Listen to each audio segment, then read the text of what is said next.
quality is so much better now. Wow. Hi, my name is Tali May. Welcome back to my channel.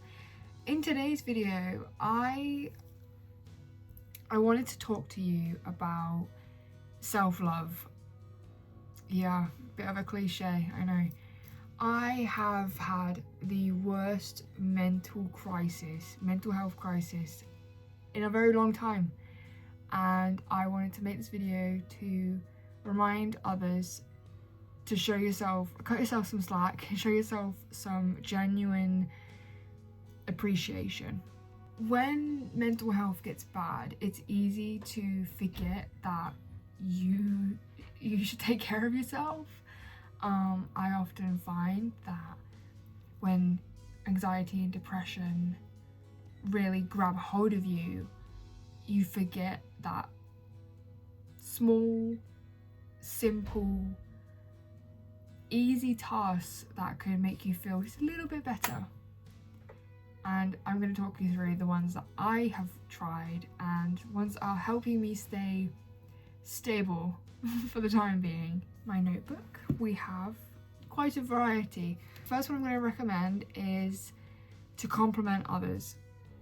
Now, often we put an outfit on and we go outside and we're like, I'm insecure, I hate my outfit, I hate myself, blah.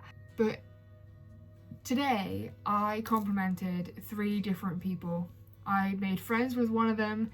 Another one was a lady, and I told her that she looks fabulous because she had pearls on and a really nice dress. And so I said, "You look fabulous, by the way." And she looked at me and she was like, "Thank you." And then she walked away, and I turned back to see if she was looking, and she put a thumbs up and she was really happy. The simple act of just walking to wherever you need to go and seeing someone have an outfit that you like, or a bag or a style, and giving them a compliment immediately boosts your day, because you're boosting their day. Seeing them smile makes you smile.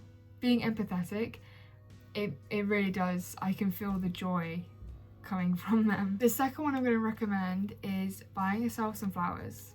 As you can see, that looks so beautiful. That just corner of my room looks so nice. Flowers are like a metaphor, because you have to enjoy them while they are alive, because eventually they will be dead. Flowers are one of the cheapest things that you can get yourself if you're on a budget and you still want to show yourself some love.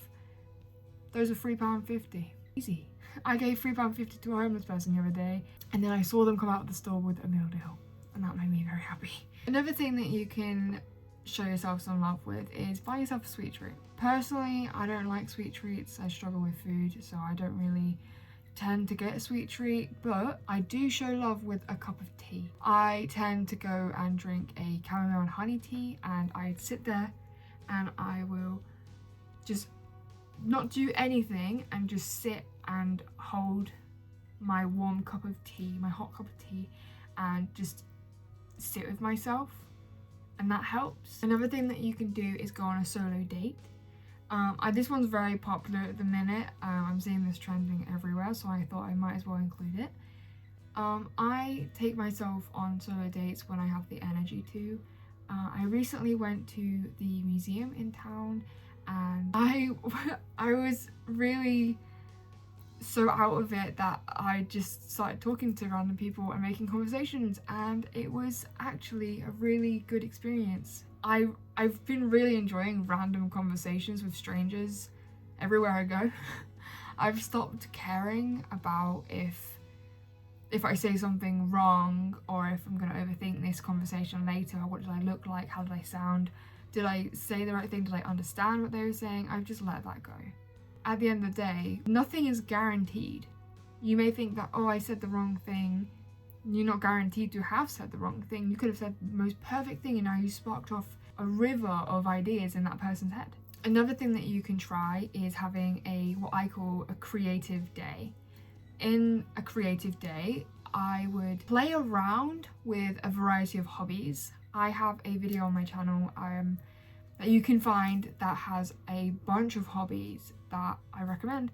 I have over 20 hobbies that I have tried, and if you want me to do a refresh video now that I have a couple more and now that I actually understand where my interests lie. I recently sold all of my camera equipment and upgraded to the iPhone 17, hence why the quality is so good on this video compared to my last one. My last ones were all filmed on the iPhone 12. I sold my camera equipment because I realised that photography is not my path. I've not picked up the camera since last year.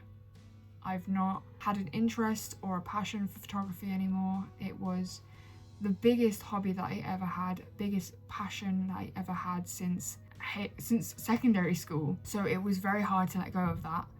But I realised nothing changes if nothing changes. You have to make that first step. And then some physical things that you can do is you can have an everything shower and then do a face mask, you know. People feel refreshed when if you shave, you can have a full reset. Another thing is get your hair done. I literally today, filming this video, I got my hair done and it was like down here and I just got it chopped, and I always feel better when I have my hair done. I always leave it for like over half a year or even more, and then I'll just go get a massive chop. And I love it when they wash your hair, and it just feels so nice to have someone else like almost caring for you and washing your hair for you. Another thing that I'd recommend is getting your nails done. I got my nails done. Whenever you get your nails done, I like to spark up conversation with the nail tech, and I had a really good conversation about art and about university, and it felt good to not only feel whole with a fresh set of nails, but it also felt good to have conversation, to get out the flat and to just talk to someone else about common interests. Another thing that I recommend is obviously staying hydrated. We often neglect our hydration levels, and here's something that I'm going to tell you that can help you romanticize hydration. I like to drink from a pretty crystal glass. Some ASMR for you. I've also got a whiskey glass, which is basically half of that, a bit wider, and drinking from a glass that looks pretty can help you romanticize life a bit, and I get through like 8 of those a day because it's such a small glass that you just keep refilling it, and it's just so quick to drink. Another thing I recommend is having a movie night. It's so fun to just put on a movie, have some snacks if you want to have snacks, and a hot chocolate or a tea or whatever you want to drink, and just watching a movie. It keeps you distracted for like an hour and a half or 2 hours, and that's something that really helps, especially when the mind is too loud. And finally, the last thing that I'm going to recommend is having a solo dance party. Yeah. I have these all the time, especially if I am intoxicated. I find that putting on your favourite album and turning it up, crank up the volume, and just let yourself dance. Doesn't matter what dance move you want to do, doesn't matter how stupid or weird you think you look, no one is watching. If you think someone is, close the curtains and then just let it out. Let it out, no one cares. At the end of the day, you're in your room, and if you have siblings or whatever, just let them join in. At the end of the day, we all need to just let out that tense energy and just dance. I hope you enjoyed this video. I hope that you found it useful, and I hope that you try something to show yourself some love this May. May you show yourself some love. And I will see you next week. Bye.